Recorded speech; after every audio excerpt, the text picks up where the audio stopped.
Bonsoir à toutes et à tous, chers confrères. Merci de votre présence pour ce soir, pour ce quatrième webinaire de la Société française de chirurgie orale. C'est une société dynamique. Je vous invite à aller sur cette société. On y a des veilles sanitaires permanentes, des quiz, des cas cliniques tous les mois et bien évidemment des recommandations, des journées de congrès. Et la prochaine aura lieu à Aix-les-Bains dans les 9 et 10 et 11 juin. Euh, je vais remercier tout d'abord les sponsors de notre société, Nobel Biocare, Simvi, IBS Europe, Safe Implant et Ogma, ainsi que Carestream et Gum. Ce soir, nous accueillons et nous aurons le plaisir d'écouter notre confrère, le professeur Benjamin Salmon, qui va nous traiter des kystes et tumeurs des mâchoires à travers l'imagerie. Je ne présente plus Benjamin Salmon, qui est chirurgien oral, chef de service de l'hôpital Bretonneau à Paris, et donc qui dépend de l'AP-HP, et qui est un spécialiste, c'est pour ça que notre président de la société a fait appel à lui, spécialiste de l'imagerie dentomaxillofaciale. Et donc le thème abordé est les kystes et tumeurs des mâchoires. C'est à toi, Benjamin, et merci pour cette conférence. À toi. Merci Cédric. Écoutez, déjà, je tiens vraiment à remercier la Société française de chirurgie orale de cette invitation. Et écoute Cédric, pour l'anecdote, et puisqu'on est en live, alors vous allez voir, je pense que le mot anecdote, je vais fréquemment le prononcer pendant cette séance. Mais Cédric, tu as modéré mon tout premier poster à la SFCO, alors tu ne t'en souviens peut-être pas. Mais pour moi, c'était un moment assez unique. Ça remonte à, je pense, il y a déjà 15-20 ans. Donc, c'est non sans plaisir que de faire cette séance avec toi sur, en plus, une thématique qu'on apprécie tous les deux, sur laquelle on échange. Donc, on a aussi eu le plaisir de collaborer en partageant, comme on dit, une paillasse de recherche dans les laboratoires. Mais aujourd'hui, c'est sur une thématique beaucoup plus clinique qu'on se retrouve. Donc, c'est vraiment un plaisir. Je tiens à remercier évidemment le professeur Torres de son invitation, mais également Anne-Laure Régel qui m'a poussé aussi sur cette thématique et donc à vous présenter cette iconographie. D'ailleurs, c'est une présentation qui est basée sur des illustrations qui n'auraient pas été possibles sans le travail collectif de notre équipe de chirurgie orale de l'hôpital Bretonneau à Paris. Donc, je remercie vivement pour toute cette situation qui vont nous permettre donc d'illustrer à travers l'imagerie toutes ces pathologies kystiques et tumorales, et vous allez voir qu'elles sont variées. Alors, bien sûr, tout cela va évidemment tourner autour d'une modalité qui est le Cone Beam CT, l'imagerie 3D. Alors, je voudrais d'emblée qu'on se mette tous d'accord sur la terminologie. S'il vous plaît, il s'agit bien du Cone Beam CT et pas du Cone Beam, s'il vous plaît. N'oubliez pas, c'est bien la tomographie volumique à faisceau conique. Il ne s'agit pas du haricot conique. Et pourtant, vous voyez que ça n'a pas empêché de titrer certaines présentations, de retrouver, alors quand on fait une petite analyse rapide de la littérature, eh bien j'ai quand même pu retrouver dans des journaux pourtant bien indexés, bien connus dans notre discipline, ces erreurs dans les titres. Donc s'il vous plaît, on parle bien de Cone Beam et non pas de Cone Beam. Alors, trêve de plaisanterie et pour revenir un petit peu brièvement sur le Cone Beam par rapport à la scanographie, à la tomodensitométrie. Je rappelle qu'il y a un intérêt résolutif en termes de qualité d'image.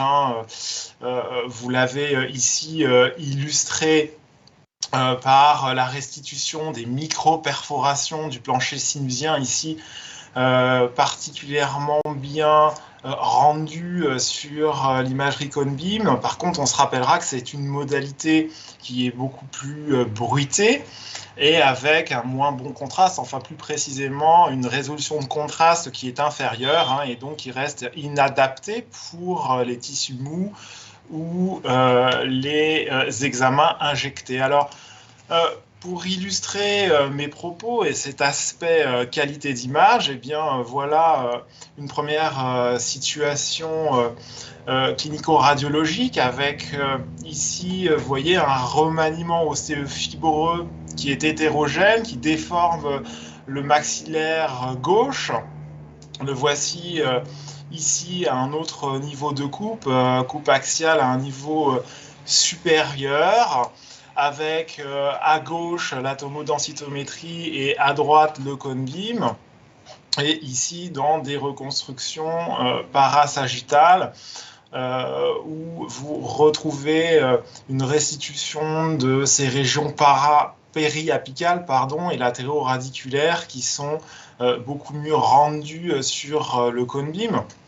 Et donc là, il s'agissait d'une patiente qui nous était adressée dans le contexte d'une dysplasie fibreuse à localisation maxillaire qui était symptomatique et donc pour laquelle le traitement proposé à visée antalgique était basé sur l'usage d'un biphosphonate. Et là, l'imagerie, la clinique a permis un petit peu de redresser le diagnostic et finalement de déterminer que les douleurs ressenties par la patiente étaient indépendantes, non spécifiques de sa dysplasie fibreuse, mais bien liées tout simplement, étaient d'origine dentaire. Alors, cette dysplasie fibreuse, vous la connaissez davantage sous cet aspect. Vous voyez cette perte de la trabéculation dans le compartiment spongieux avec ce maillage assez caractéristique en verre dépoli qui est en continuité avec l'os normal.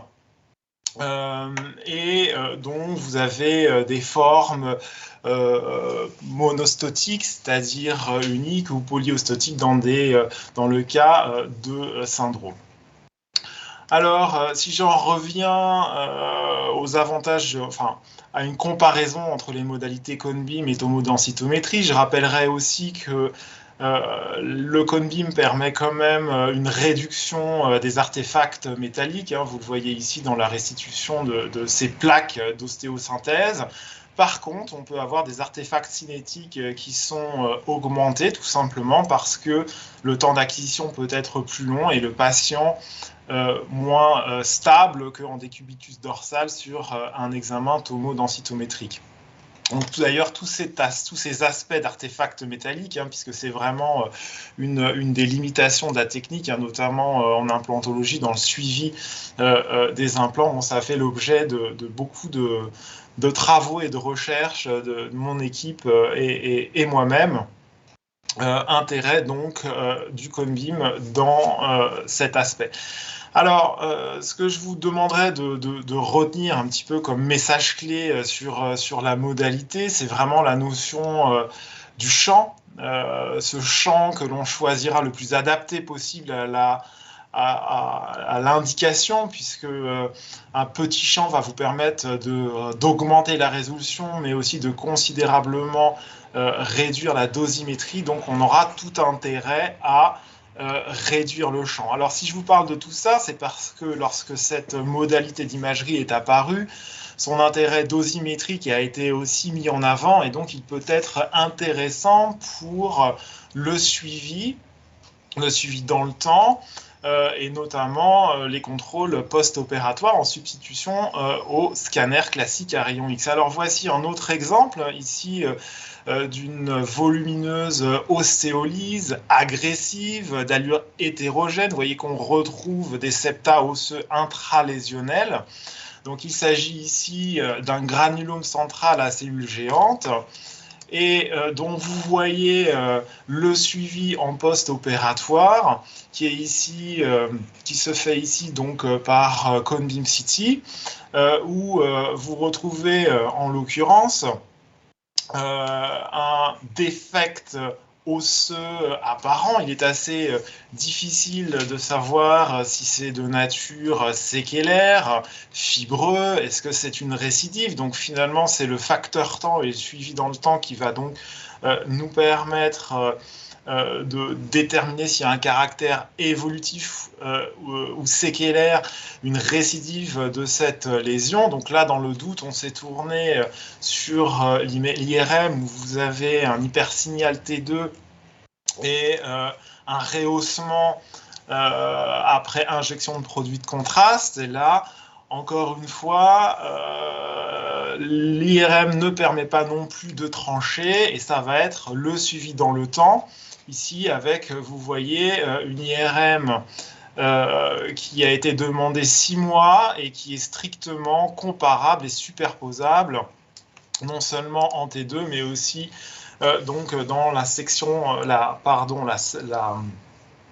en séquence T1 avec injection de gadolinium à 6 mois, on retrouve exactement le même rehaussement. Donc tout ça, ça va dans le sens d'une stabilité de cette lésion. Donc voilà encore illustrer l'intérêt du suivi dans le temps, d'avoir des examens qui puissent être comparables. Là, ici, à travers l'exemple du suivi post-opératoire de ce granulome à cellules géantes. Alors, à l'hôpital Bretonneau, on a une assez forte activité en odontologie pédiatrique et donc ça me permet à nouveau de vous resensibiliser sur les aspects dosimétriques, en particulier chez les enfants, puisque je vous rappelle que les enfants sont 2 à 3 fois plus radiosensibles que les adultes. Et sachez qu'avec une même machine, selon les protocoles, la dose peut varier d'un facteur 10, c'est considérable. Et donc, c'est important, au-delà de tout protocoler, de s'orienter vers des acquisitions qui soient un petit peu personnalisées.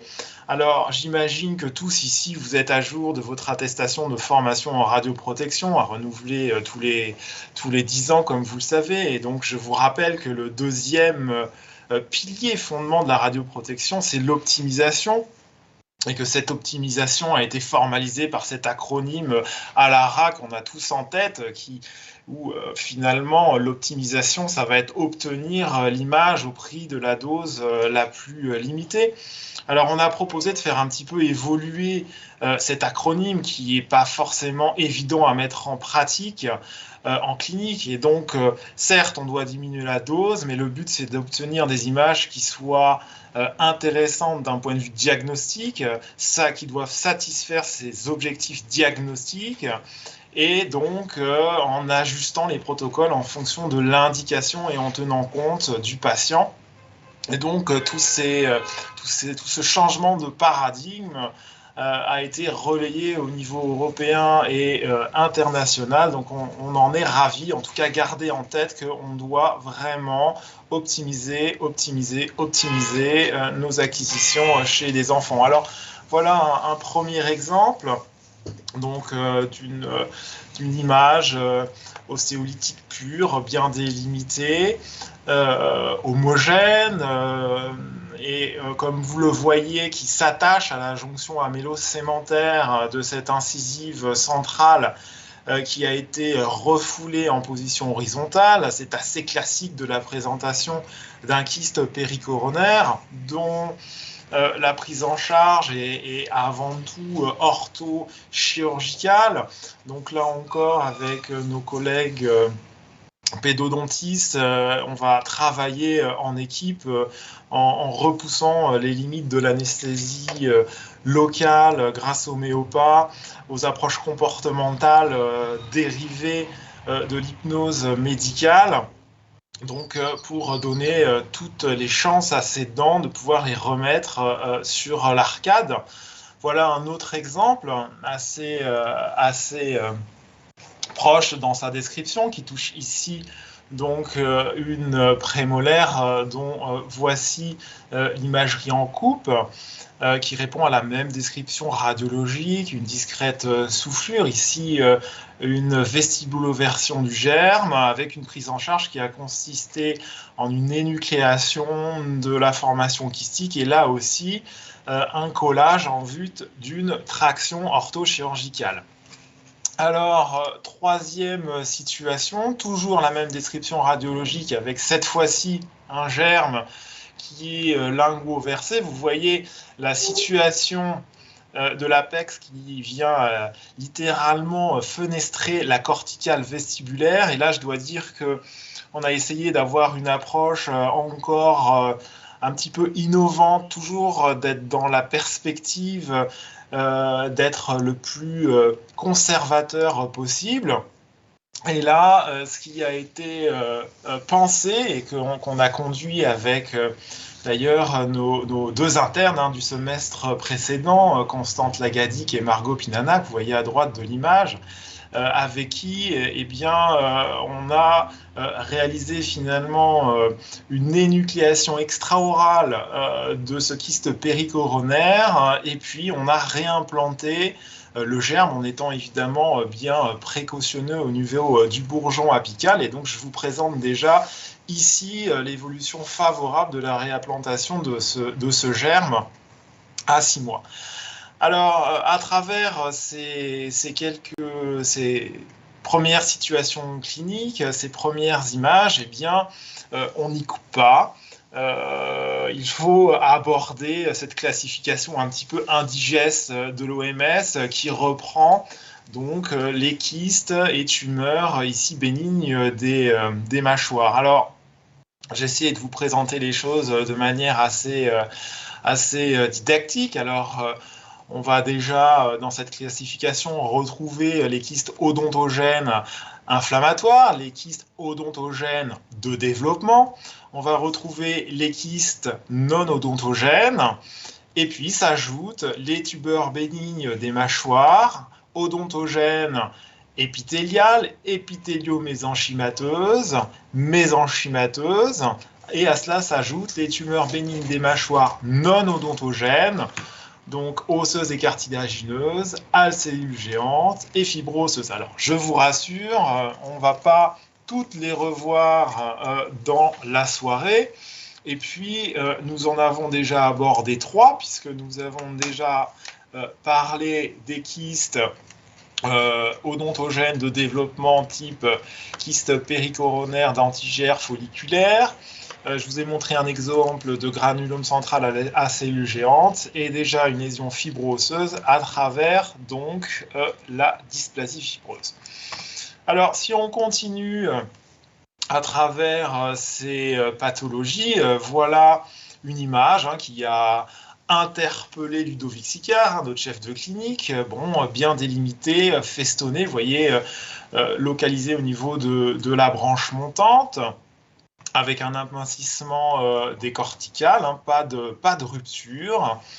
Et donc, Ludovic avait évidemment préparé son pot d'anatomopathologie et finalement, surprise, lors de la trépanation, Ludovic retrouve une cavité vide avec vaguement un exudat sérohématique. Et donc, c'est une entité bien connue et je dois avouer qu'elle est appréciable puisque c'est vraiment la plus simple à prendre en charge puisqu'il s'agit du kyste osseux solitaire. Alors c'est d'ailleurs une entité qui porte très mal son nom puisque c'est pas du tout un kyste à proprement parler étant donné qu'on ne retrouve pas de membrane épithéliale qui contient un liquide et c'est pourtant une entité assez fréquente, notamment chez les adolescents. Voici ici un autre exemple, vous voyez,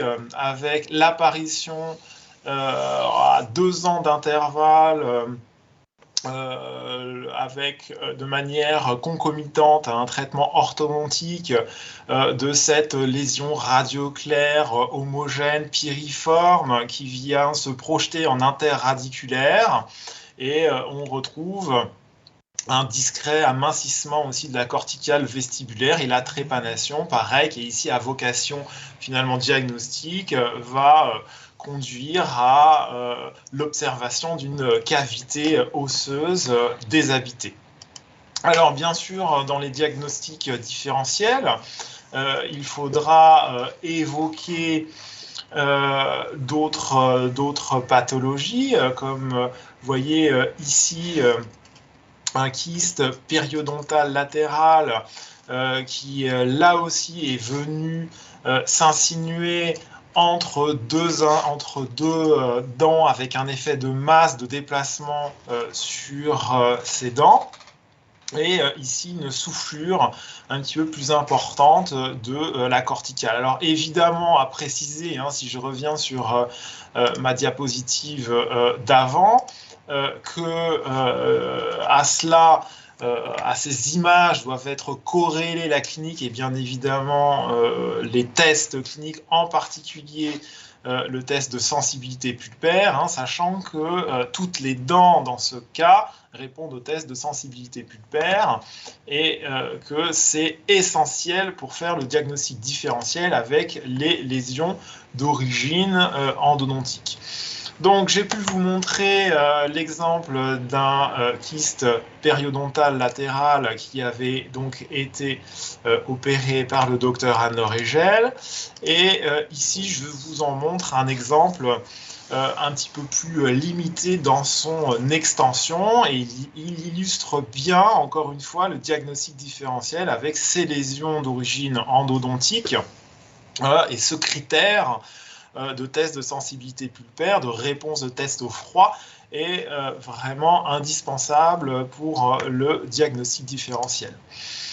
Alors, une autre image, radio claire, toujours on retrouve cette caractéristique assez festonnée, homogène, en distale d'une dent de sagesse en désinclusion. Alors, bien sûr, notre second chef de clinique, Arek Sulubjian, alors je dois avouer qu'il est particulièrement photogénique. J'espère que vous ne m'en voudrez pas de l'avoir mis en grand dans cette présentation, mais forcément, vous voyez, il était quand même beaucoup plus serein pour aborder cette lésion,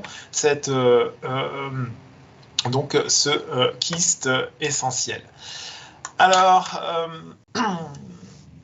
voici une autre situation. On est encore chez le grand adolescent que je reçois avec d'ailleurs une maman particulièrement inquiète. Il faut dire que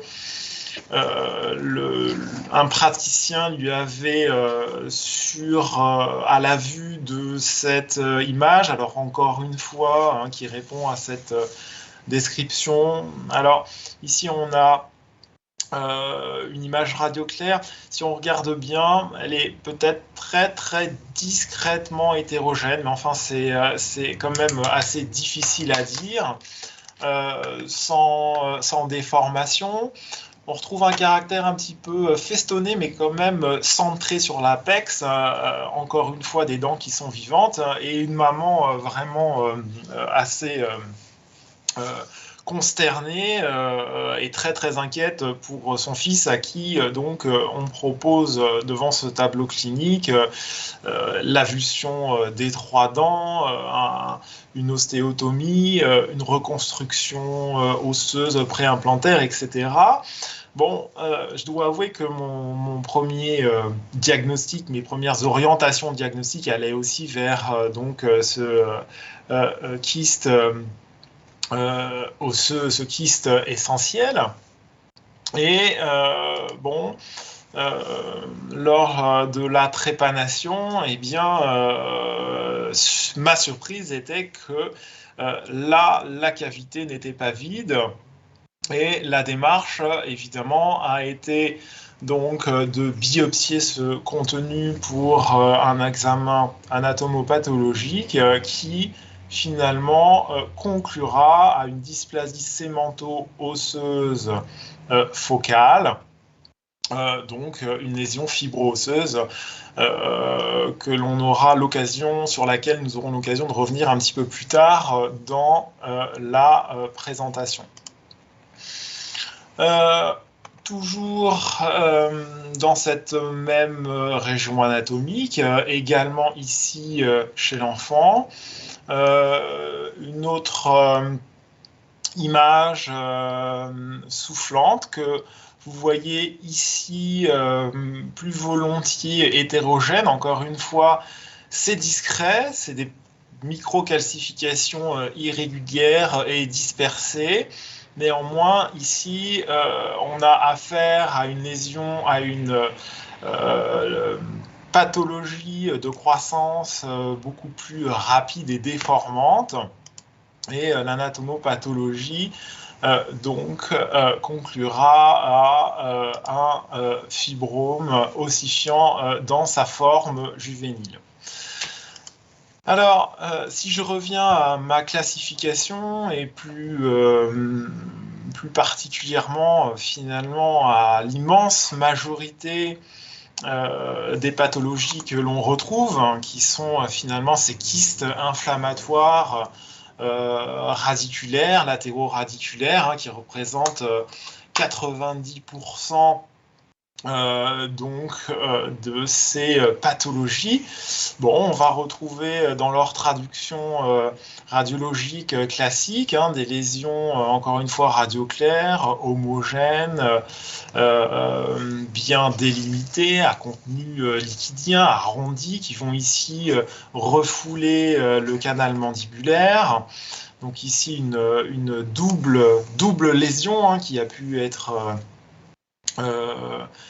dont on a conduit l'énucléation. Alors une double lésion, il fallait les deux Benjamins, puisque ça a été Benjamin junior et Benjamin senior de l'équipe. Ici, un autre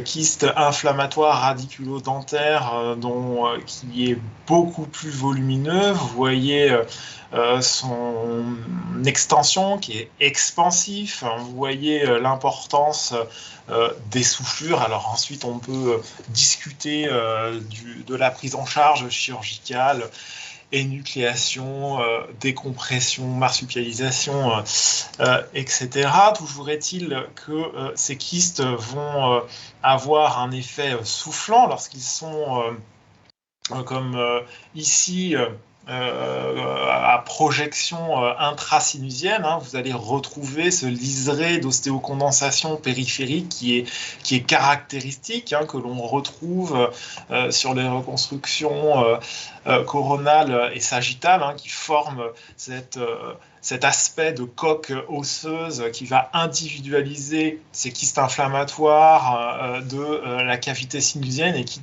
est tout à fait caractéristique. Il va falloir bien distinguer de cette autre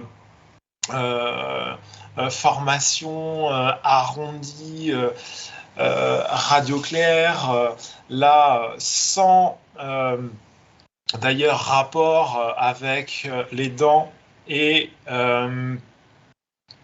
qui correspond ici à un kyste muqueux. Je fais une petite pause technique. Non, est-ce que tout va bien? Alors, navré pour cette interruption, j'ai eu une coupure. Je ne sais plus si je suis en ligne, donc je vais continuer. C'est bien en ligne, Benjamin. Parfait, merci. Et alors, il y a à peu près 360 viewers qui te suivent. Bon, eh bien, c'est parfait. J'en suis ravi. Alors, j'ai vu apparaître un bar, donc ça m'a un petit peu surpris. Heureusement que tu es avec moi, Cédric, parce que je suis ravi d'apprendre qu'il y a une telle audience. Moi, je me sens un petit peu seul derrière mon écran, donc je me vois apparaître autour d'un bar. Ça donne un petit peu plus de convivialité. Alors, j'en reviens à ces diagnostics différentiels. Ici, vous voyez bien qu'on a affaire à une lésion très agressive, osséolytique, qui est venue littéralement perforer les parois du sinus maxillaire, on est là tout à fait dans une autre gamme. Et il faut être vigilant évidemment sur ces images qui traduisent un processus ici tumoral malin, puisqu'il s'agit d'un kyste épidermoïde, donc à point de départ sinusien. Vous voyez ici d'ailleurs la photo intraorale avec ce qui ici une région qui correspond en fait à une voie de drainage, puisqu'il y a une confusion initiale avec un abcès palatin avant l'imagerie. Donc évidemment, il faut être vigilant sur ces critères radiologiques de malignité. Donc je vous remets la diapo d'avant, ici celle-ci, pour bien marquer les esprits. Alors, je suis toujours dans la gamme des kystes inflammatoires, radiculodentaires. Vous voyez qu'ici, vous avez encore une fois la même description radiologique non associée ici à une dent. Il faut avoir en tête que, bien évidemment, vous pouvez avoir la persistance de ces kystes après les avulsions dentaires, et donc ils vont prendre le nom de kystes résiduels. Donc ici énucléé. Dans la gamme des diagnostics différentiels, vous avez des présentations, des traductions radiologiques qui sont assez proches. Vous voyez ici cette lésion dans un cadre également inflammatoire, évolution d'une lésion, d'une pathologie endodontique, et puis de manière concomitante, centrée sur le foramen nasopalatin, une image dont la description radiologique est quasi similaire, mais qui correspond pourtant ici donc à un kyste nasopalatin, donc un kyste non odontogène nasopalatin.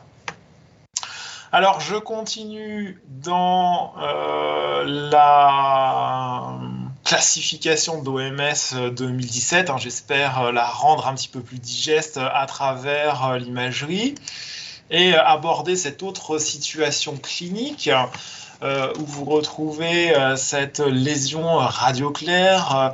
Alors, bien délimitée, mais avec un tel amincissement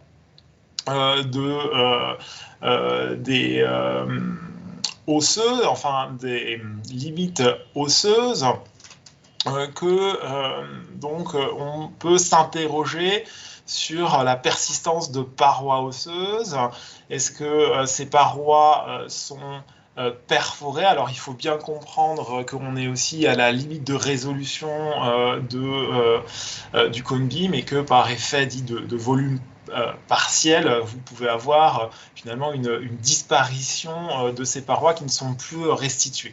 Bref, une première biopsie qui a conduit là en l'occurrence à un kyste inflammatoire, donc qui nous a conduit à un geste plutôt d'énucléation, et puis eh bien, mauvaise surprise sur l'anatomopathologie définitive qui conclut à un kératokyste, avec, vous voyez, le suivi de cette post-chirurgicale à 6 mois, où on a une absence de cicatrisation osseuse. Et ce qui est un petit peu plus embêtant, c'est que cette lésion est finalement présente une extension au niveau de la fosse ptérygomaxillaire, qui a pu être bien identifiée par l'IRM, et donc qui a dû être reprise. Et là, il ne s'agit donc pas d'un kyste inflammatoire, mais bien d'un kératokyste. Et en préparant cette séance, on s'en faisait la réflexion avec Cédric que c'était une entité que l'on retrouvait quand même fréquemment dans notre pratique. Et vous allez voir que ces kératokystes peuvent avoir diverses présentations sont assez finalement polymorphes. Alors, on peut lire que, en général, elle se situe plutôt en arrière des canines. Eh bien, voici un premier exemple où anatomiquement, on se situe bien plutôt dans la région antérieure du maxillaire, avec ici cette image bien arrondie, hein, encore une fois, une disparition des corticales, enfin, ou plus précisément un amincissement important des corticales. Hein. Voici un autre exemple, toujours à localisation maxillaire, qui a été d'ailleurs prise en charge par le docteur Anne Régel.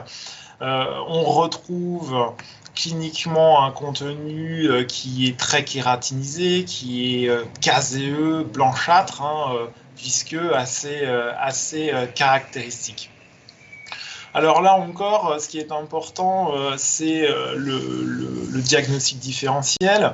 À Bretonneau, je dois dire que on a un DU d'endodontie où j'ai des collègues qui, avec le temps, m'ont largement convaincu du potentiel de cicatrisation après reprise des traitements endodontiques, des lésions inflammatoires. Ceci dit, il faut quand même faire preuve de sens clinique et suivre ces lésions, comme ça a été le cas ici, avec sur la gauche de l'écran, vous avez les images initiales, encore une fois, avec cette lésion radioclaire, homogène, à peine soufflante, disparition, vraiment amincissement des corticales. Un test de sensibilité frustre, un patient qui nous dit avoir eu un traumatisme. Enfin, tout cela n'est pas finalement très très clair, mais on a la possibilité de le suivre étroitement. Donc, c'est un traitement endodontique qui est conduit. Néanmoins, plus d'un an après, vous voyez qu'on n'a absolument aucune réduction du volume lésionnel. Et encore une fois, ici, l'intervention, enfin, on se tournera bien évidemment vers une approche chirurgicale qui conclura à un kératokyste. Alors, encore un autre exemple de kératokyste, cette fois-ci à localisation mandibulaire postérieure, hein, qui a pris en charge d'ailleurs Ludovic Sicard. Vous voyez qu'au niveau de la mandibule, ces lésions sont préférentiellement à extension antéro-postérieure. Elles sont assez peu soufflantes. Elles sont radioclaires, homogène, et il faut bien la distinguer de ces autres images, vous voyez, beaucoup plus agressives, aux limites beaucoup plus irrégulières, et qui, je suis allé un petit peu vite, voilà la reconstruction sagittale, et ici les coupes axiales et vestibulolinguales, et qui correspondent à une localisation mandibulaire, donc d'un myélo multiple. Vous voyez bien que la traduction radiologique est totalement différente. Alors, je vous ai montré des kératokystes qui sont finalement uniloculaires. En voici des formes multiloculaires et festonnées, puisque je vous disais que le kératokyste finalement est assez polymorphe dans sa traduction radiologique. C'est une entité que l'on peut aussi assez fréquemment retrouver associée à des dents incluses. Donc attention aussi au diagnostic différentiel avec les kystes péricoronaires qui pourraient porter à confusion. Encore une fois, on ne le répétera jamais assez, l'histologie, l'examen anatomopathologique est indispensable. Jusqu'à présent, je vous ai montré des kératokystes sans résorption radiculaire associée. Eh bien, en voici un exemple. ici qui s'interpose en interradiculaire. Vous voyez que sur les coupes vestibulolinguales, il prend même une forme multilobée. Bref, encore une fois, j'insiste sur ce polymorphisme de cette entité qu'est le kératokyste. Le cas suivant, où encore une fois, on retrouve ici cette image radio-claire, bien délimitée, homogène, amincissement décortical, résorption des racines. Là, je dois avouer que je me souviens un petit peu plus prudent parce qu'on n'en a pas encore parlé jusqu'à présent, mais la plupart de ces kératokystes relèvent de découvertes fortuites, sont asymptomatiques. Et là, j'ai un patient qui décrit quand même des douleurs dans la région, ce qui me fait un petit peu, qui me conduit vers une imagerie complémentaire, en l'occurrence une IRM. Vous voyez que sur cette IRM, vous retrouvez un signal qui une lésion qui est en ISO T1, qui est en hypersignal en T2, et dont la paroi va être rehaussée après injection de gadolinium. Bref, tout ça est assez classique de la description donc d'un kératokyste. Donc voici les photos, les paires opératoires avec cette masse qui est énucléée, et la cicatrisation à quelques semaines, et la douche froide concernant le résultat anatomopathologique, donc qui conclut un améloblastome kystique. Alors, plus précisément, il s'agit d'un améloblastome unikystique. Je dois dire que c'est une entité assez embêtante, puisque alors elle est rare, récidivante, surtout dans sa forme murale, puisque elle va avoir un potentiel de récidive qui est proche de l'améloblastome conventionnel, et surtout la description radiologique, je vous la remets, va mimer vraiment la présentation d'un kératokyste, ou même, comme ici, la présentation d'un kyste inflammatoire radiculodentaire. Donc, il faudra être prudent et savoir toujours évoquer les diagnostics différentiels. Alors, si je reprends ce cas clinique avec le suivi post-opératoire régulier, alors, vous voyez une cicatrisation osseuse dans la partie antérieure, mais par contre, la présence, littéralement, on reconnaît quasiment cette bulle un petit peu classique de la description des améloblastomes. Avec cette radioclarté au début homogène, et finalement qui va changer de pattern, qui va augmenter en taille, mais qui va changer de pattern. Et regardez, vous retrouvez cette forme multilobée assez caractéristique, et qui malheureusement signe la récidive de cet améloblastome unikystique.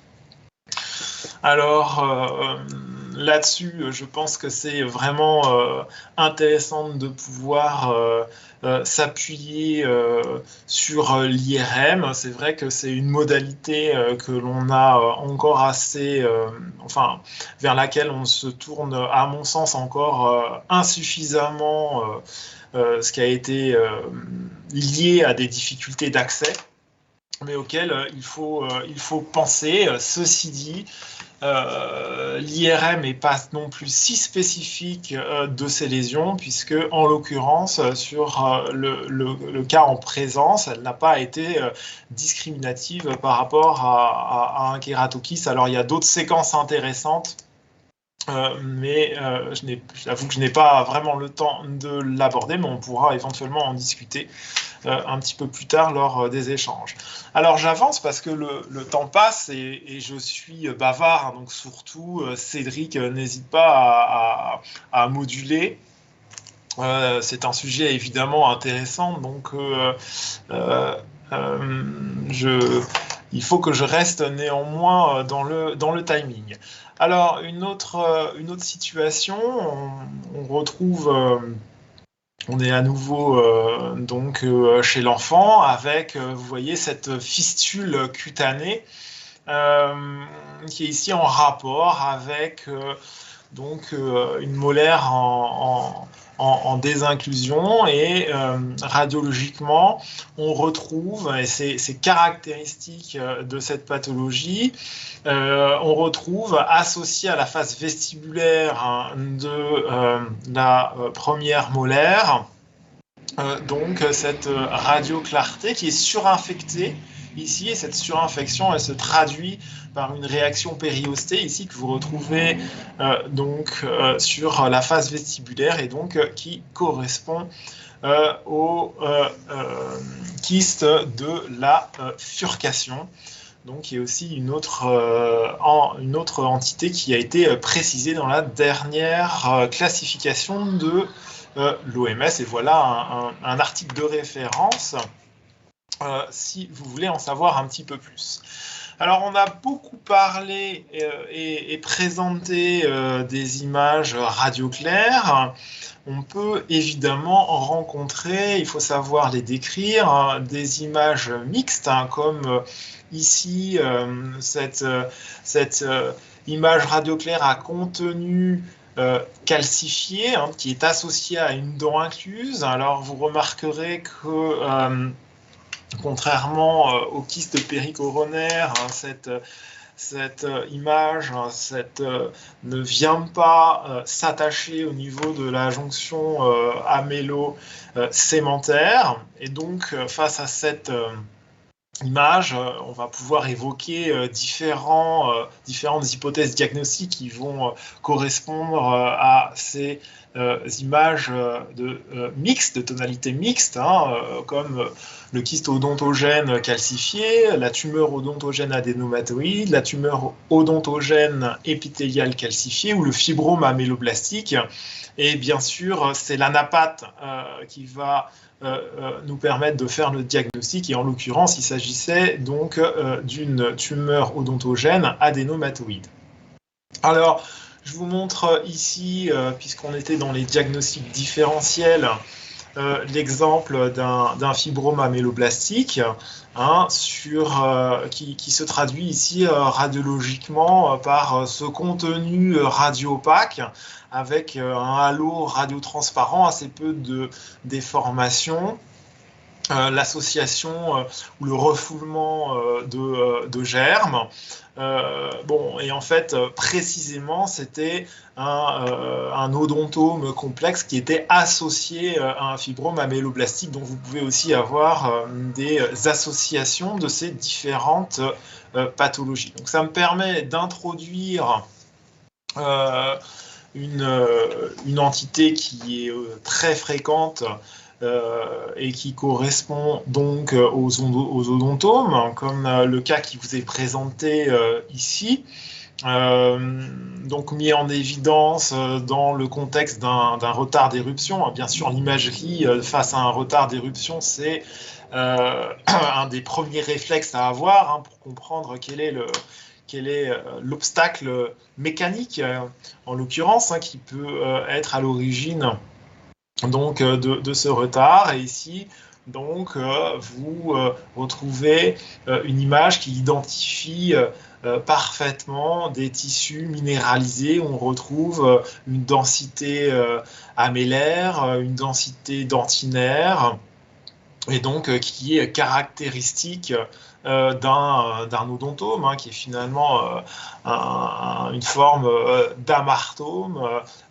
Ici, donc, une accumulation de, on pourrait dire, microdents dysmorphiques, hein, puisque c'est la forme composée de l'odontome, hein, qui fait donc partie des tumeurs odontogènes épithéliales et mésenchymateuses, donc qui, je dirais, dans sa forme composée, on va pouvoir individualiser chacune de ces microdents dysmorphiques, alors que dans la forme complexe, telle que présentée ici, eh bien, vous allez avoir un agrégat de tissus minéralisés de tonalité donc dentino-améllaire, un petit peu donc avec des éléments qui sont indissociables les uns des autres. Alors, je continue à balayer à travers l'imagerie toutes ces entités, avec ici cette lésion ostéolytique, vous voyez, qui est aussi mixte, hein, soufflante, mais vous allez retrouver ici une forme de maillage osseux intralésionnel, et en voici d'ailleurs la photo clinique, et il s'agit ici d'un myxome, un myxome odontogène. Donc voici un exemple de tumeur bénigne odontogène mésenchymateuse. Donc ce myxome dont je vous remonte la traduction radiologique. Alors, encore une fois, la notion de diagnostic différentiel est essentielle. Comme nous l'avons évoqué précédemment, les kystes inflammatoires radiculodentaires, donc qui dérivent des pathologies endodontiques, des lipoées, représentent 90% des kystes et tumeurs retrouvés au niveau des mâchoires. Maintenant, il faut être rigoureux sur ces lésions, ces images, radioclaires périapicales, et savoir évoquer d'autres diagnostics, hein, comme c'est le cas ici, avec là encore des dents qui répondent parfaitement au test de sensibilité. Donc voici les reconstructions tridimensionnelles. Alors en fait, en y prêtant attention, vous retrouvez finalement une discrète opacité, hein, de ces lésions qui ne sont pas parfaitement radioclaires. Et ces lésions, finalement, vont aussi évoluer dans le temps. On est dans la gamme, en fait, des lésions fibro-osseuses et donc des dysplasies sémento-osseuses. Et ces lésions, d'ailleurs, je tiens à remercier ici le docteur Julien Dussard, à qui je dois ce très joli suivi sur 5 ans, où vous pouvez donc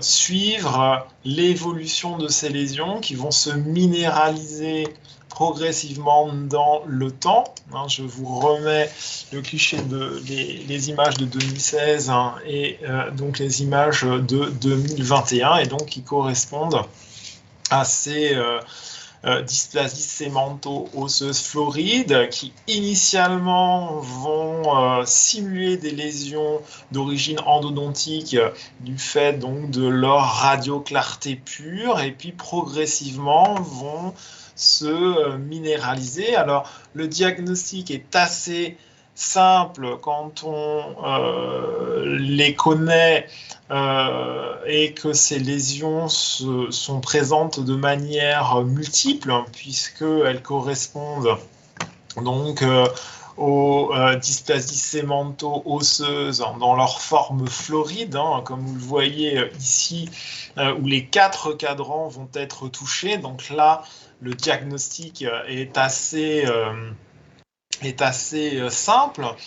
Bon, sur les formes focales uniques, hein, ça peut être un petit peu lent, enfin ça peut être un petit peu plus compliqué, Qui plus est, quand il y a eu également des traitements endodontiques qui ont pu être conduits d'ailleurs, je dirais, de manière iatrogène sur une erreur diagnostique et une confusion entre ces lésions initiales de dysplasie sémento-osseuse confondues avec des lésions endodontiques. Voici un autre exemple. D'ailleurs, tu me demandais, Cédric, tu vois que ici, eh bien, il y a une prise de signal en scintigraphie osseuse. Elles sont marquées. Il faudra vraiment être vigilant sur ces diagnostics différentiels avec les lésions endodontiques. On y a d'ailleurs consacré un article que vous pourrez retrouver gratuitement en ligne sur BMC Oral Health. Alors, il faudra aussi conduire le diagnostic différentiel avec les autres lésions fibro-osseuses, ce qui n'est pas forcément évident, notamment par rapport à la dysplasie fibreuse, mais aussi par rapport au fibrome ossifiant. Je vous en ai montré un exemple tout à l'heure, qui est plus évolutif, qui est généralement plus soufflant, sans perforation, et qui, comme vous le voyez, peut prendre évidemment évoluer vers des formes beaucoup plus extensives. Donc là, c'est un diagnostic différentiel aussi important à faire. Alors, au chapitre des lésions, enfin des images donc radiodenses, eh bien, tout simplement, il faut savoir évoquer devant ces plages de radiodenses, d'allure osseuse, et qui correspondent alors soit à des énostoses, on est vraiment dans la gamme des ostéoscléroses idiopathiques, qui sont d'ailleurs totalement asymptomatiques, mais qui peuvent conduire à des avis. Curieusement, dans mon expérience, j'ai plus fréquemment des demandes d'avis sur des lésions ostéo-condensantes que des images radioclaires. Donc ça interpelle toujours peut-être un petit peu plus le praticien. Il faut aussi savoir les connaître, les reconnaître. Alors, ici, vous avez une forme beaucoup plus étendue de cette énostose. Alors, ici, qui a été, entre guillemets, malheureusement confirmé plus tard par anatomopathologie, parce que ce qu'il faut bien garder en tête, c'est que ces énostoses sont évidemment extrêmement mal vascularisées, c'est de l'os compact, et donc l'extraction de cette dent, on va dire conduite sans précaution, a conduit un petit peu, enfin 1 an plus tard, lorsque le patient se représente avec cette ostéite associée à un séquestre osseux, et donc qui est consécutive à l'extraction, donc dans ce contexte. Alors, on a parlé des énostoses, et l'énostose, c'est finalement un ostéome interne. Bien sûr, vous allez retrouver des ostéomes isolés, mais aussi sous une forme multiple. Et donc, pour marquer les esprits, je vous montre cette radiographie panoramique qui présente une multitude d'ostéomes ici sur tout le pourtour du rebord basal de la mandibule, et donc qui correspond à un syndrome de Gardner qu'il faut avoir en tête, puisque à ces ostéomultiples est associée une polypose rectocolique qui dégénère systématiquement. Donc, la manifestation maxillaire peut précéder donc cette polypose. Donc elle est intéressante à connaître évidemment pour pouvoir orienter le patient en conséquence. Donc ici on est donc dans la gamme des tumeurs bénignes non odontogènes, osseuses et cartilagineuses. On a parlé des ostéomes. Je vous montre une autre traduction radiologique ici de cette image radio-opaque, cernée d'un halo radio clair et qui a cette particularité de présenter un nidus radio-clair en son centre. Hein, ça, finalement, pour réaliser une image en cocarde quelque part, et c'est tout à fait caractéristique de l'ostéomostéoïde, qui est très rare au niveau des mâchoires et qui a la particularité d'être symptomatique. D'ailleurs, je remercie le docteur Sophie Testor-Vito qui avait sollicité mon avis sur ces images et donc qui m'a permis de l'intégrer dans notre collection et de vous la présenter ce soir. Alors, ensuite, on a parlé beaucoup de pathologies.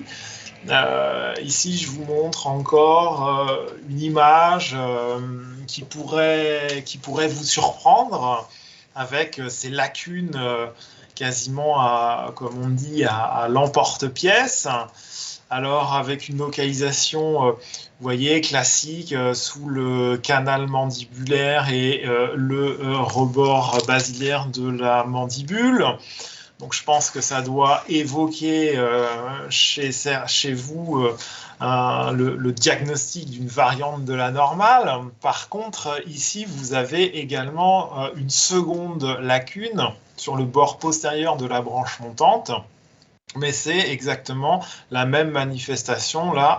En tout cas, je vous présente un cas qui présente à la fois donc une lacune de Staphne, on va voir à quoi cela correspond, une double lacune de Staphne qui correspond à un prolongement des glandes salivaires, donc c'est bien connu au niveau de la glande sous-mandibulaire, mais ça l'est moins au niveau de la glande parotidienne et surtout d'avoir la coexistence des deux chez le même patient. Et donc vous voyez ici à l'IRM le prolongement de la glande sous-maxillaire hein, et ici parotidienne qui donc vont réaliser ces encoches et qui constituent des variantes de la normale à ne surtout pas confondre avec une pathologie. Vous l'aurez compris, j'aime bien illustrer mes propos avec des diagnostics différentiels. Bon, ici une alvéolyse que l'on pourrait qualifier un petit peu rapidement de parodontale. Ça me permet de réinsister évidemment sur la corrélation clinico-radiologique, hein, puisque évidemment, quand on regarde en bouche, c'est l'extension d'un carcinome épidermoïde. Donc, je vous remets l'imagerie. Vous voyez que on a l'apparence peut-être trompeuse. Et qu'il faut être vigilant et corrélé. Alors, encore pour marquer les esprits, là, un autre exemple de carcinome épidermoïde à infiltration osseuse, où cette fois-ci, vous avez vraiment des images beaucoup plus caractéristiques, d'une ostéolyse très agressive. avec et très mal délimitée, très irrégulière. Alors, une fois que je vous ai montré ces images, maintenant si je vous présente cette autre situation clinique avec une lésion radioclaire, bon, il y a un antécédent de retraitement endodontique sur l'incisive latérale, mais on peut être un petit peu interpellé par cet aspect spiculé de la limite osseuse irrégulière, donc ce qui peut être un petit peu inquiétant. Et finalement, voici la chirurgie et on est encore finalement dans la gamme d'un kyste inflammatoire radiculo-dentaire. Encore une dernière image pour conclure avant de conclure sur ce webinaire. Là encore, je vous présente une image radioclaire, alors discrètement hétérogène, polylobée. Il y a un affinement, voire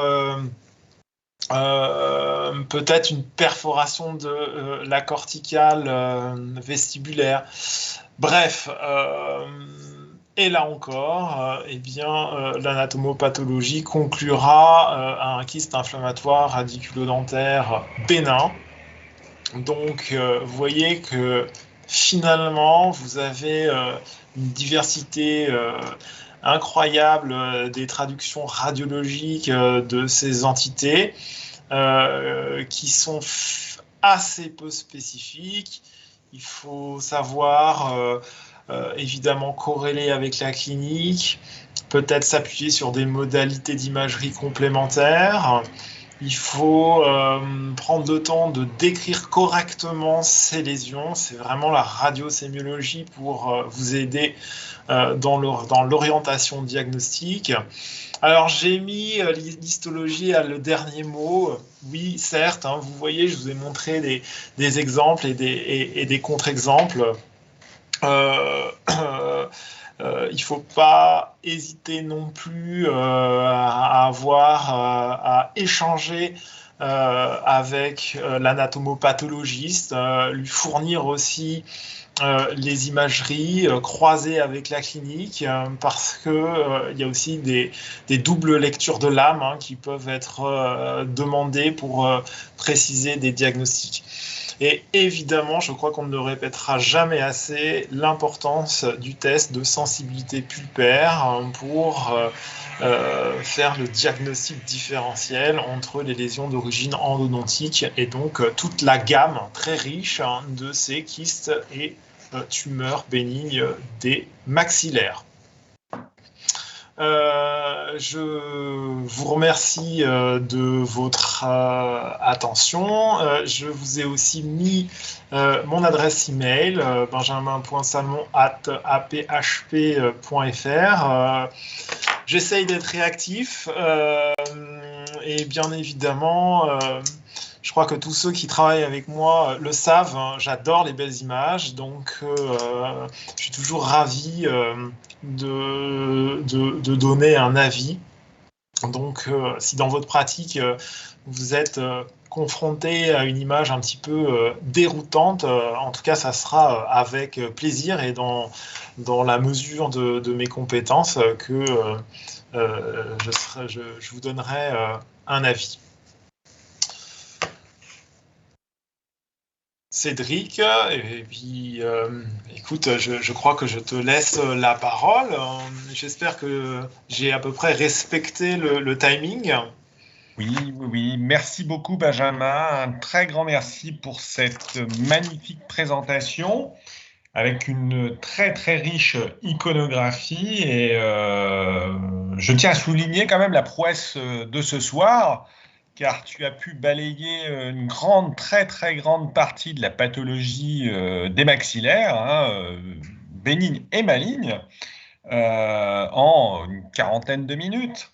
Ça a suscité un bon nombre de questions et on va commencer par la série de questions que j'ai reçues. Tout d'abord, la première question qui est apparue et qui semble importante, en tout cas d'actualité, c'est la place du Conbin versus le scanner. A priori, tu nous as dit et dans ta pratique, effectivement, tu nous as montré essentiellement que des imageries de Conbin, City. Est-ce qu'il y aurait une indication pour toi du scanner? Je dirais que à partir du moment, un des critères déjà, c'est l'utilisation des produits de contraste. Est-ce que l'on souhaite, est-ce qu'on a besoin d'une imagerie de contraste? Si on s'oriente vers un examen dit injecté, là c'est sûr qu'il faut s'orienter vers la tomodensitométrie.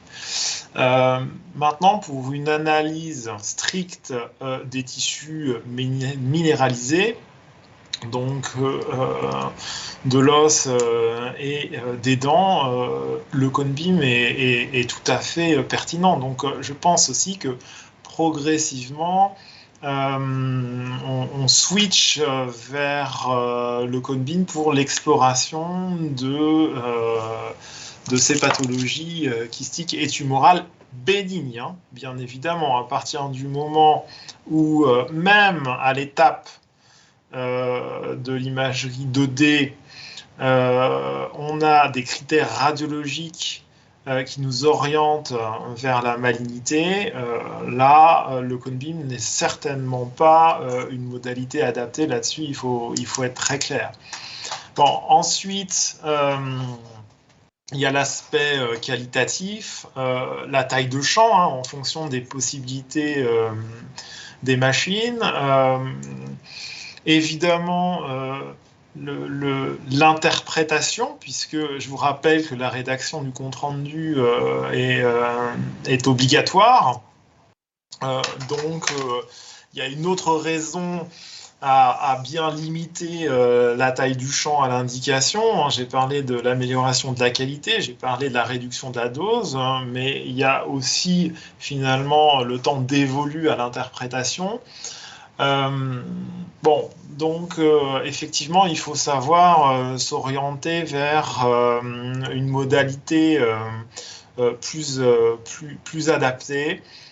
Et donc, à partir du moment où on veut une meilleure sélectivité tissulaire, où on a besoin d'imagerie de contraste, autrement dit, d'utiliser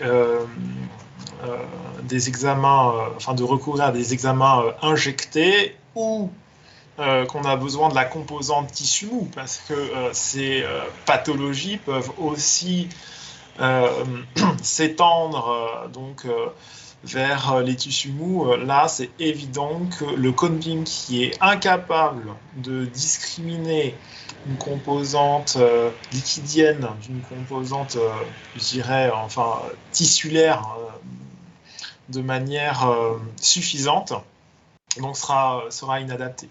Voilà, j'espère que j'ai été à peu près complet à défaut d'être concis. Complet dans ta réponse.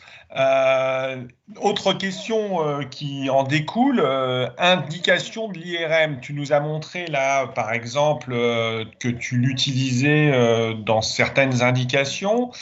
Et dans l'une, tu nous as montré un cas, en fin de compte, d'un kératokyste qui s'est révélé être un améloblastome unikystique. Et l'IRM, elle t'a apporté quoi là, dans ce cas-là?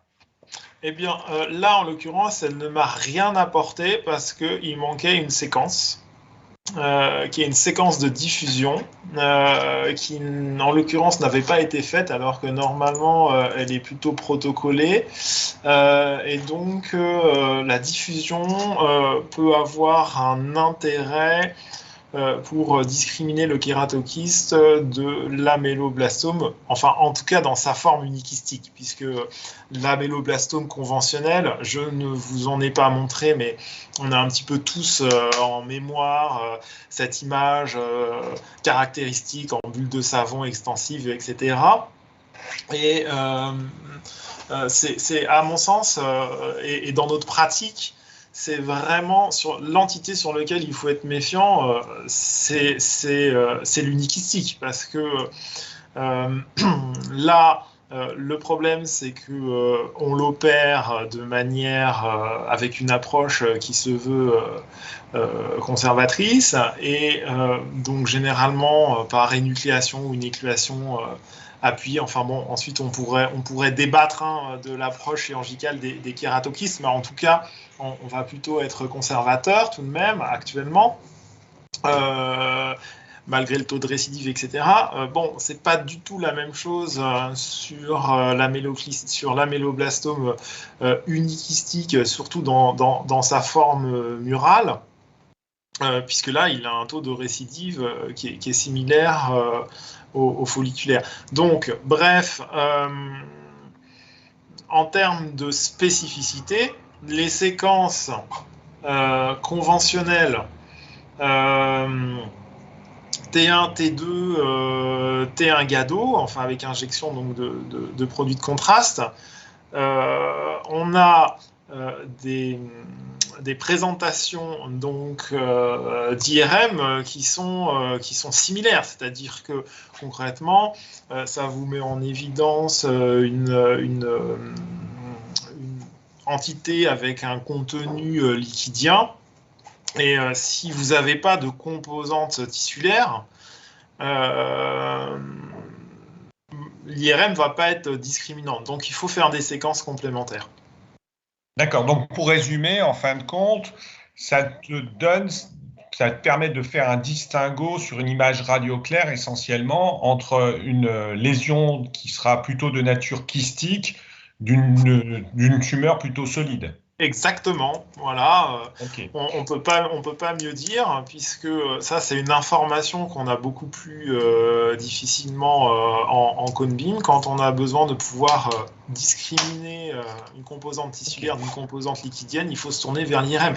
Mais encore une fois, là le lien, l'articulation, la collaboration avec le radiologue est essentielle. Hein, c'est là où il faut échanger et c'est vraiment le radiologue qui va pouvoir finalement nous guider vers les séquences les plus adaptées en fonction de la discrimination tissulaire que l'on souhaite.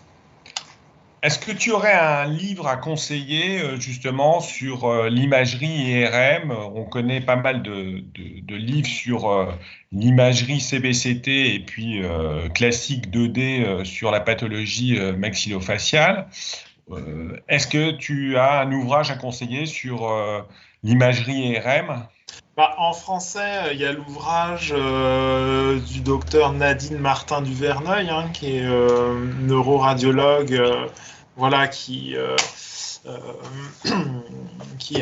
effectivement un bon ouvrage de référence, d'ailleurs, et qui reprend de manière assez synthétique les différents critères d'imagerie, imagerie de coupe et aussi IRM. Donc c'est très complet. Bon, ensuite, vous avez des ouvrages qui sont un peu plus axés sur les indications, on va dire dentomaxillaire. Donc je conseillerais plutôt cet ouvrage-là si on veut bien se documenter sur ces pathologies kystiques et tumorales bénignes. Alors, tu l'as souligné de l'importance de réaliser quasiment de façon systématique une analyse histopathologique et également de faire un examen dentaire et un test de sensibilité pulpaire à vérifier pour orienter notre diagnostic, ainsi que l'importance du suivi clinique et radiologique au cours du temps pour apporter donc un diagnostic de certitude. Néanmoins, est-ce qu'il existe à tes yeux des situations, des images radiologiques, tu en as montré, notamment une belle dysplasie sémento-osseuse floride, qui pourraient être pathognomoniques comme la lacune de Staphné aussi? Est-ce que dans ces cas-là, est-ce qu'il y en a d'autres? Déjà, la question, est-ce qu'il y a d'autres images qui pourraient avoir le qualificatif de pathognomonique et qui t'imposent de ne pas réaliser une biopsie ou tout au moins un examen histologique?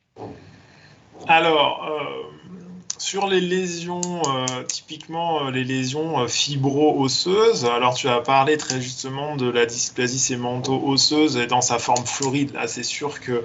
Alors, pour être encore plus précis, là-dessus, non seulement on ne pratique pas de biopsie. Alors, je le répète, hein, c'est un os ostéosclérotique. Donc, pratiquer une biopsie, vous vous exposez en plus inutilement à avoir des complications parce que là, c'est extrêmement peu vascularisé. Donc, on s'expose à des complications inutiles. Et là, le diagnostic est déjà évident au stade 2D, mais du fait de la multiplicité, du caractère multiple en fait de ces lésions.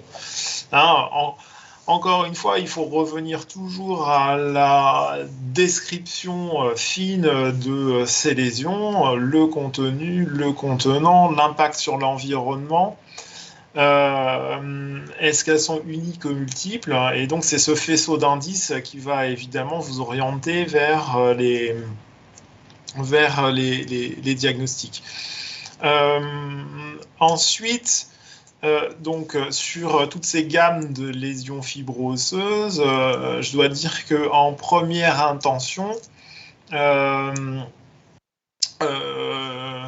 ne les biopsie pas forcément, mais à condition de pouvoir les suivre régulièrement dans le temps. Vraiment, ce critère de follow-up est essentiel. Et si on a donc une stabilité qu'on n'a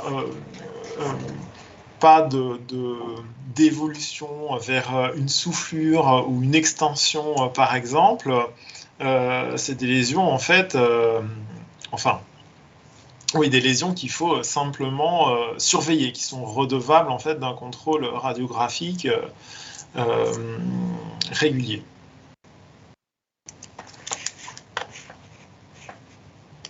Alors ensuite, parce que dans ta question, il y avait aussi, est-ce qu'il y a d'autres images pathognomoniques?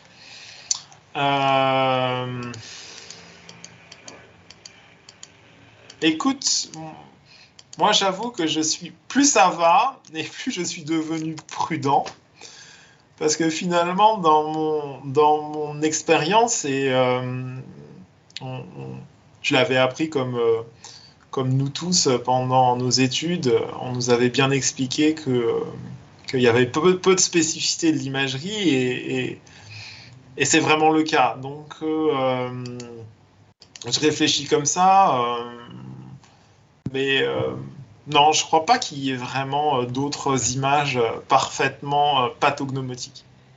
Ok. Pathognomoniques. Autre question, tu nous as montré plusieurs images avec un impact de lésions, donc des mâchoires sur la structure dentaire et notamment des rhizalises. Lorsque l'on voit une image de rhizalis, c'est le témoin de quoi pour toi? D'une chronicité, d'une agressivité, Alors, c'est surtout le témoin d'un processus lent. Donc, une résorption n'est pas un processus, n'est pas un critère de malignité. Alors, ça ne veut pas dire que vous n'avez pas d'agressivité locale, puisque sur un améloblastome, vous pouvez très bien avoir une résorption radiculaire. Enfin, comme d'ailleurs le cas que l'on a montré. Mais en tout cas, ce n'est pas un critère de malignité, tout simplement parce que les lésions malignes vont avoir une telle cinétique d'évolution qu'on va plus avoir un déplacement dentaire, voire une mobilité dentaire qu'une résorption, tout simplement parce que le processus ostéoclastique n'a pas le temps de se mettre en place, étant donné l'évolution rapide des lésions cancéreuses. Très bien. Eh bien, écoute, Benjamin, je pense qu'on va terminer ce webinaire et te remercier sur ta excellente présentation. Ce que j'ai également particulièrement aimé sur cette présentation, c'est que ton orientation diagnostique, tu l'as insisté tout au long des cas cliniques que tu nous as présentés. L'hypothèse repose toujours sur une corrélation précise entre les données cliniques, que ce soit lors de l'interrogatoire ou de l'examen clinique, et notamment de la nécessité de faire un contrôle dentaire et de la vitalité pulpaire, et bien évidemment de toute la sémiologie radiologique que tu as bien décrite, unique, multiple, et des limites. De l'importance de l'histopathologie et du suivi clinique radiologique. Et petite précision, comme tu l'as bien mis quand même à chaque fois, de l'analyse première, de l'examen panoramique, qui est quand même l'examen 2D, mais de dépistage qui nous donne une vision globale des mâchoires, que tu complètes très rapidement par l'imagerie 3D, notamment du CT. Et je pense que c'est une bonne approche, en tout cas c'est l'approche actuelle, préconisée qu'il faut avoir pour le bon diagnostic. Et puis un bon diagnostic permet bien évidemment de proposer la bonne thérapeutique de ces pathologies des kystes et tumeurs des maxillaires. Voilà, en tout cas, un très très grand merci à toi, Benjamin. Moi, j'ai particulièrement, à titre personnel, donc apprécié ta présentation et surtout sa grande richesse.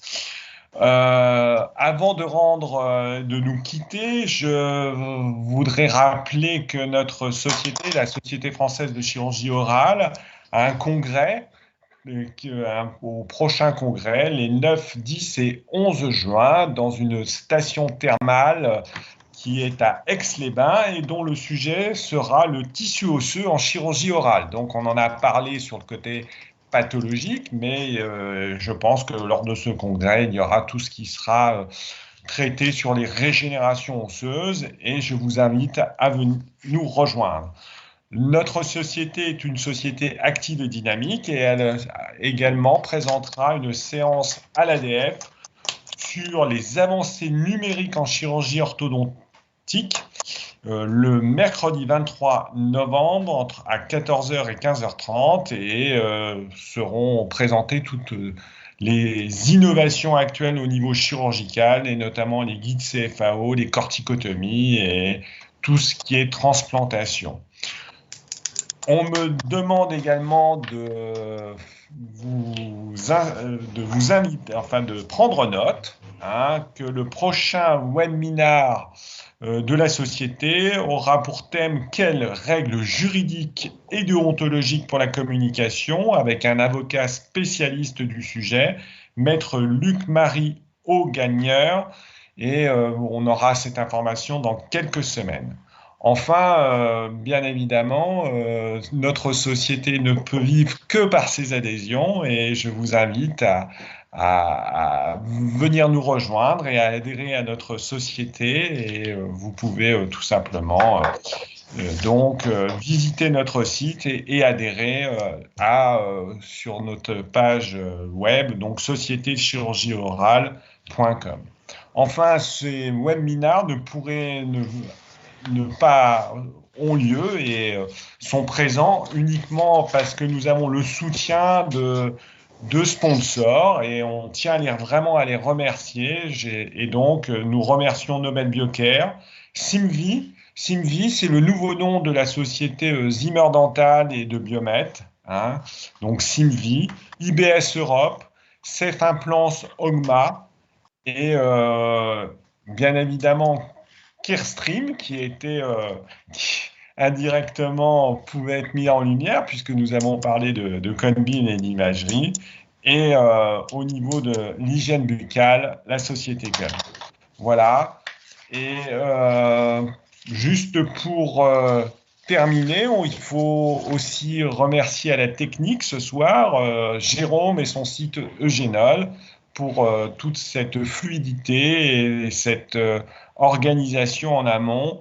Donc, nous remercions la société, le site Eugénol et Jérôme. Voilà. Et bien évidemment, on va conclure en vous remerciant. Vous avez été extrêmement nombreux, plus de 360 à nous suivre ce soir. Et nous vous remercions et nous vous disons à un prochain webinar. Voilà. Merci à tous et bonne soirée. Bonne soirée à tous.